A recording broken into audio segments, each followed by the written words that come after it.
the game is actually made in the studio? Do you outsource a lot, or is it mostly your own talents? We outsource almost nothing as it is today. I think the only thing we really do outside our studio is voice acting, which we do in Los Angeles. There's a lot of talent for that there.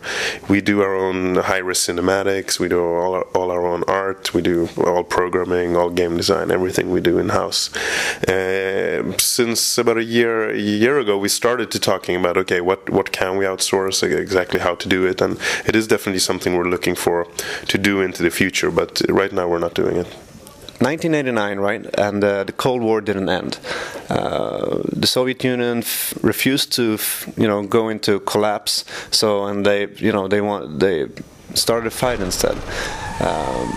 There's a fighting in Europe, and eventually the Soviet Union invades Western United States as well. So there's fighting all across Western Europe, and that's the frame within where the game takes place and where the single play takes place.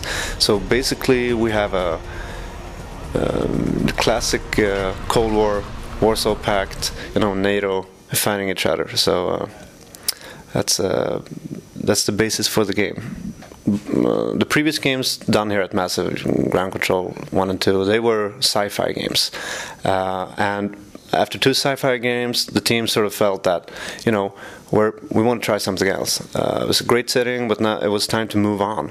And at the same time, a lot of people here, they really liked the modern day hardware. They liked the tanks and the helicopters and the artillery pieces that are out there today. But at the same time, why we chose the Cold War, at the same time, nobody really wanted to do another current era war where the USA is either fighting some make-up Muslim army, in the desert. There's too many games like that, focus on that kind of gameplay. We wanted to have 2 superpowers that were equal in force, that could really present a threat to the United States. So, we had to have the 80s, the Cold War, the Soviet Union, to have real land battles instead of focusing on insurgents and the city fighting that we see in the war zones today. And it felt good to be fighting in a war that was on such a grand scale as we imagined it being back then. Revisiting those fears and divisions of the 2 superpowers colliding.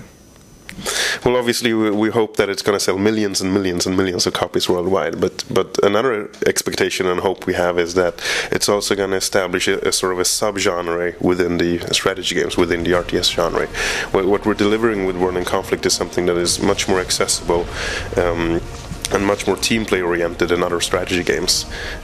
So we sort of, in a way, compared to Counter-Strike and Battlefield in the first-person shooter genre, they add team play and a lot of online play to that genre. And whereas we feel that World in Conflict is the first strategy game to do the same, but for the RTS genre.